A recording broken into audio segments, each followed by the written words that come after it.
नहमदुहु व नुसल्ली व नुसल्लिमु अला रसूलिहिल करीम अम्मा बाद फ़अऊज़ु बिल्लाहि मिनश शैतानिर रजीम बिस्मिल्लाहिर रहमानिर रहीम। सबसे पहले शुक्र अदा करते हैं उस ज़ात बारी तआला का जिसने हमें ज़िंदगी अता की, जिसने हमें इस्लाम अता किया, जिसने हमें पाकिस्तान अता किया, जिसने हमें अपना परचम, अपना तराना, अपनी ज़ुबान, अपनी सल्तनत और अपनी ज़मीन अता की। और सबसे बढ़कर अल्लाह ताला ने हमें आज़ादी जैसी नेमत अता की।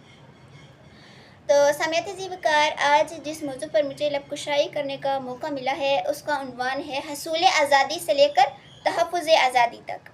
हसूल आज़ादी से लेकर तहफ़्फ़ुज़ आज़ादी तक। तो सबसे पहले जानते हैं कि ये आज़ादी है क्या चीज़। आज़ादी क्या चीज़ है कि इसके पीछे लोग खून बहा देते हैं, कुर्बानी कर देते हैं हर चीज़ की कि हमें आज़ादी चाहिए। ठीक है, तो देखिए मैं आपको इसकी एक मिसाल देती हूँ कि अगर एक परिंदा है, आप उसको पिंजरे में कैद कर दें, एक परिंदा है उसको आप पिंजरे में कैद कर दें तो वो अपनी मर्ज़ी से ना तो खा पी सकता है, ना कहीं उड़ सकता है, ना आ जा सकता है। उसको बस उस बाउंड्री में रहना है, उस पिंजरे की बाउंड्री में। ठीक है, क्योंकि वो कैद है, उसके पास आज़ादी नहीं है। बिल्कुल इसी तरीके से जब हमारे पास पाकिस्तान नहीं था, ये सोहनी धरती नहीं थी, हम हिंदुओं के और अंग्रेज़ों के पिंजरे में कैद थे। हिंदुओं और अंग्रेज़ों के पिंजरे में कैद थे, और पिंजरा भी ऐसा जिसमें जुल्म सितम के पहाड़ तोड़े जाते थे, जिसमें हुकूक की पासदारी नहीं थी, जिसमें हमें इस्लाम के मुताबिक ज़िंदगी गुजारने नहीं दी जाती थी। मतलब वो हमारा पिंजरा था, हम उस पिंजरे से आज़ादी चाहते थे और हमने इस आज़ादी के लिए बड़ा कुछ कुर्बान किया। माओं ने अपने शेरों जैसे लाल कुर्बान किए, कहीं बीवियों के सुहाग उजड़ गए, कहीं लोग घरों से बेघर हो गए। मासूम बच्चों के लाशें जो है वो बापों ने उठाए, बाप के सामने जो है बच्चों के टुकड़े टुकड़े किए गए, माओं के सामने बच्चों के टुकड़े टुकड़े किए गए, उन पर तेज़ाब गिराए गए, उनको घरों से बाहर निकाला गया, हर किस्म की तकलीफ़, हर किस्म की परेशानी उनको दी गई। आज़ादी की जंग में, आज़ादी की जंग कोई आम जंग नहीं है, बहुत बड़ी जंग है। वो एक शेर है कि करबला का मंजर था जब आज़ादी की जंग थी, करबला का मंजर था जब आज़ादी की जंग थी, इस्लाम चाहते थे वतन की उमंग थी। क्या चाहते थे? इस्लाम चाहते थे, वतन की उमंग थी। सिर्फ इस्लाम की खातिर, पाकिस्तान की खातिर लोगों ने, पाकिस्तानियों ने, जो अब पाकिस्तानी बने ना, उन्होंने अपना खून बहाया, उन्होंने अपना सब कुछ लुटाया, पाकिस्तान बनाया। सब कुछ लुटाया गया, पाकिस्तान बनाया गया। इस आज़ादी के पीछे ये जो आज हम 14 अगस्त 1947 में जो पाकिस्तान बना था उसकी आज़ादी हम लोग आज मनाते हैं। हमारे लिए आज़ादी मनाना बहुत आसान है, लेकिन इस आज़ादी की हकीकत, इस आज़ादी की कीमत, इस आज़ादी का असल मकसद और पहचान उन लोगों से पूछिए जो उस वक़्त आज़ादी जिनको मिली थी 13 अगस्त 1947 की रात 12 बजे रमज़ान मुबारक की 27वीं रात को, जब उन्होंने रेडियो पाकिस्तान पर यह ऐलान सुना कि पाकिस्तान बन गया है।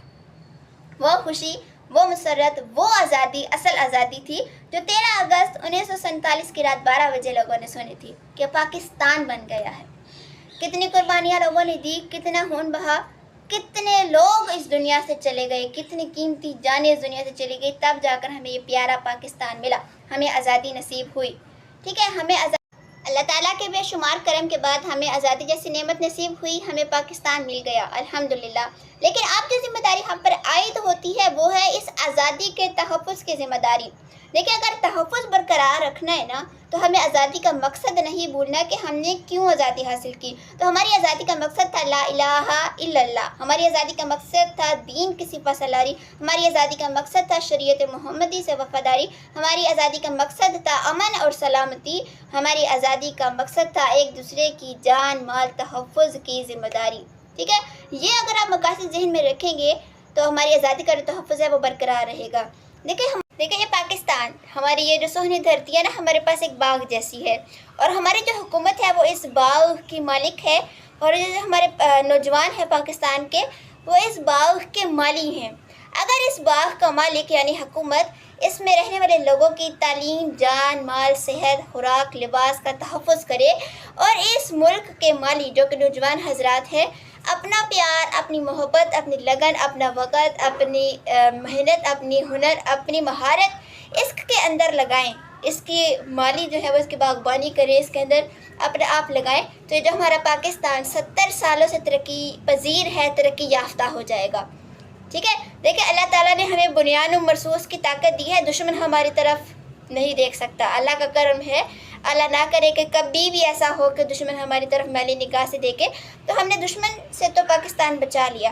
تو یہ پاکستان ہمارا گھر ہے، اور دوسرے یہ جو پاکستانی لوگ ہیں، ہمیں ایک دوسرے کی جان مال تحفظ کیا جو ہے وہ ذمہ داری لینی ہے۔ ہمیں ایک دوسرے کو امن اور سکون مہیا کرنا ہے، پاکستان کو امن کا گہوارہ بنانا ہے، اور یہاں پہ امن اور سلامتی کی فضا قائم کرنی ہے، تاکہ ہماری آزادی کا جو مقصد ہے جو وہ قائم رہے۔ ٹھیک ہے، دیکھیں ہمارے پرکھوں نے ہمیں یہ وطن دے دیا، اب ہماری ذمہ داری ہے کہ ہم اس کو ترقی کی طرف لے کر جائیں۔ وہ کیا کہتے ہیں کہ ہم لائے ہیں طوفان سے کشتی نکال کے، اس ملک کو رکھنا میرے بچوں سنبھال کر، تو اب یہ ہماری ذمہ داری ہے کہ ہم اس کو آگے لے کر جائیں۔ اور میں دعا کرتی ہوں کہ ہمارا پاکستان دن دگنی رات چگنی ترقی کرے، اللہ تعالیٰ ہمارے وطن پر اپنی رحمت کا سایہ ہمیشہ رکھے، کہ خدا کرے میری عرض پاک پر اترے، خدا کرے میری عرض پاک پہ اترے وہ فصل گل جسے اندیشہ زوال نہ ہو، آمین۔